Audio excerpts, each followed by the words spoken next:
Auto LPG गॅसचा तुटवडा निर्माण झालाय, त्यामुळे रिक्षा चालकांच्या 2-2 किलोमीटरपर्यंत रांगा लागल्यात।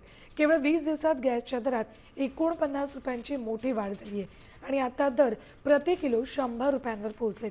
काय नेमकी तिथली परिस्थिती आहे जाणून घेऊयात आमचे प्रतिनिधी माधव सावरगाव यांच्याकडून। थेट जाऊयात संभाजीनगरला। माधव, अत्यंत वाईट परिस्थिती या रिक्षा चालकांची आहे असं या रांगा बघून स्पष्ट होतंय।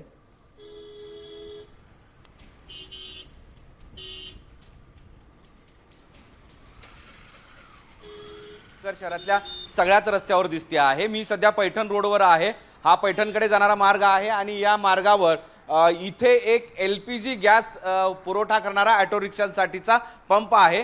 तो पंप गेल्या 3 दिवसांपासून शॉर्टेजमुळे हळूहळू चालतो आहे आणि त्यासाठी ही जवळपास एका बाजूला छत्रपती संभाजीनगर शहराकडे जाणारी 1 ते 1.5 किलोमीटर इतक्या रिक्षांची रांग आहे आणि दुसरीकडे पैठणकडे जाणाऱ्या बाजूला सुद्धा जवळपास 1 ते 1.5 किलोमीटरची रांग आहे। या रांगा लावून हे ऑटो चालक आपले 5-6 तास घालून ऑटोमध्ये LPG भरून घेण्याचा प्रयत्न करतायत। मात्र या पेट्रोल पंपावर सध्याच्या युद्ध परिस्थितीमुळे बाजारात तात्पुरती LPGची कमतरता आहे आणि त्यामुळे LPG गॅस हा कमी मिळतो आहे आणि त्यामुळे सगळ्या ऑटो चालकांनी याची नोंद घ्यावी अशी सांगण्यात आलेलं आहे। आणि त्यामुळे 2-3 दिवस छत्रपती संभाजीनगर शहरातल्या पेट्रोल डिझेलची अडचण होती, आता ती दूर झाली दिसते। पेट्रोल पंपावर रेग्युलर अशी गर्दी आहे, पण आता ऑटो चालकाची मात्र मोठी कसरत इथे दिसते आहे। ठीक, माधव, धन्यवाद संपूर्ण माहितीसाठी।